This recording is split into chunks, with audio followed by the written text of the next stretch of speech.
Good morning! Welcome back to my channel. Ngayon po magluluto tayo ng ulam na tipid.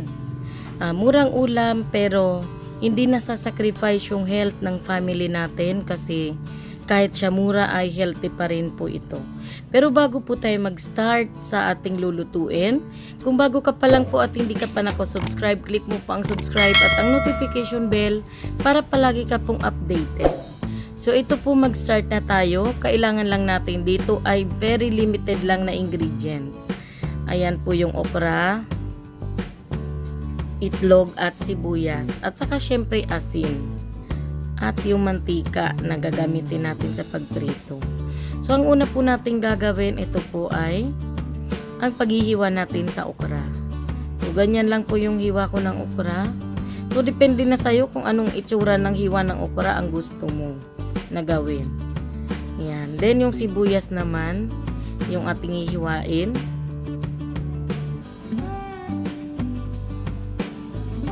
Ayan. Binalatan ko lang kasi di pa pala kanina nabalatan. So yun. Ganyan lang po. Malalaki lang yung hiwa ng sibuyas na ginawa ko pero depende po sa'yo. Pwede mo ring liitan na kagaya ng panglagay sa spaghetti. Pwede rin yung ganun para ma-mix lang siya doon sa sa torta. Ayan, then yung tatlong itlog naman ang ating ibibit. Ayan, tatlong itlog. Pwede ka rin sigurong magdagdag pero enough na kasi yan.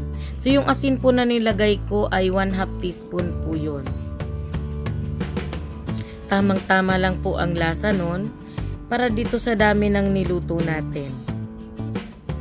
Ayan. At after nating mahiwa, kailangan muna nating iprito yung ating yung ating sibuyas. Yan.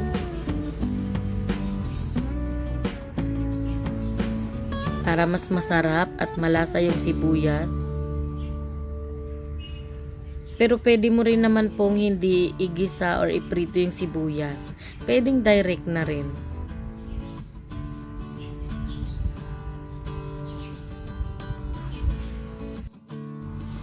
Ayan, tapos na po yung sibuyas. Ngayon naman yung okra naman. Ayan, at again po, meron ka ring option na pwede rin pong direct na.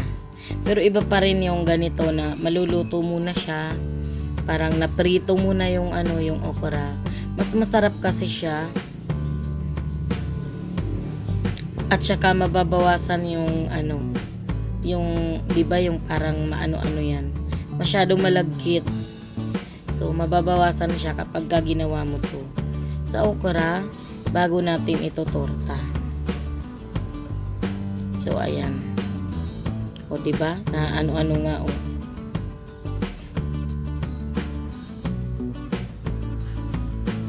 So ngayon dahil tapos na tayo sa sa okra at pinalamig ko po 'yan bago ko 'yan ilalagay diyan sa egg.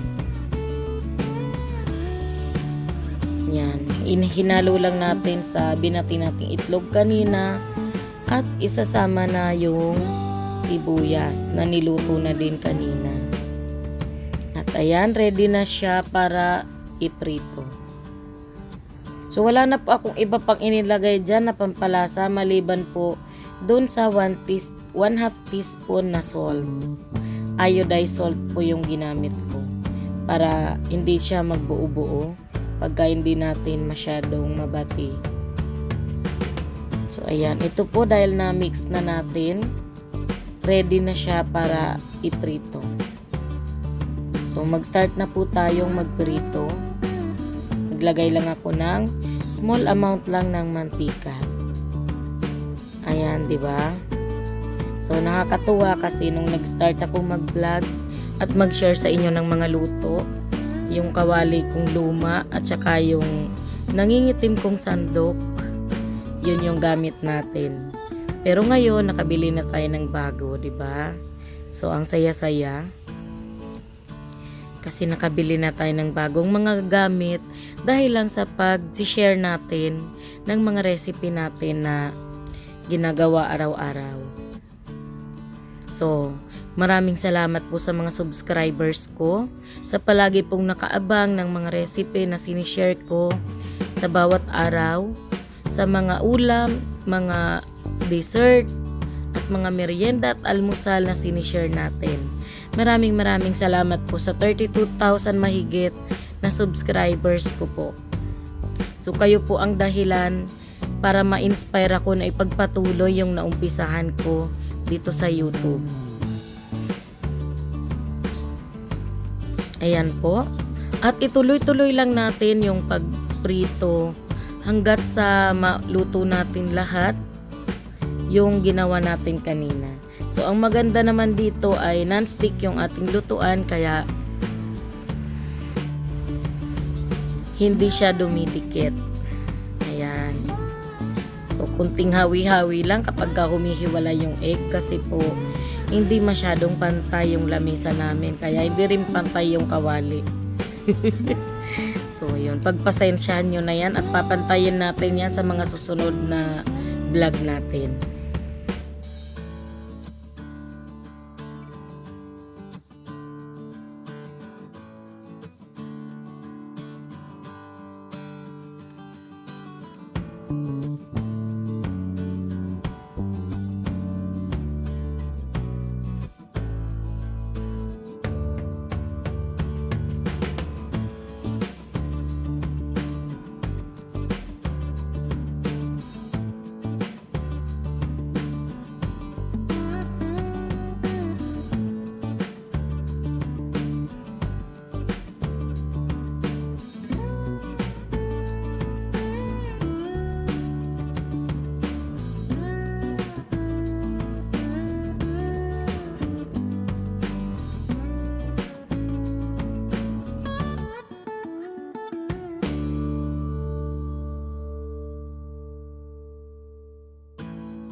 At ngayon po, ito na nga, tapos na tayong magprito ng ating tortang okra.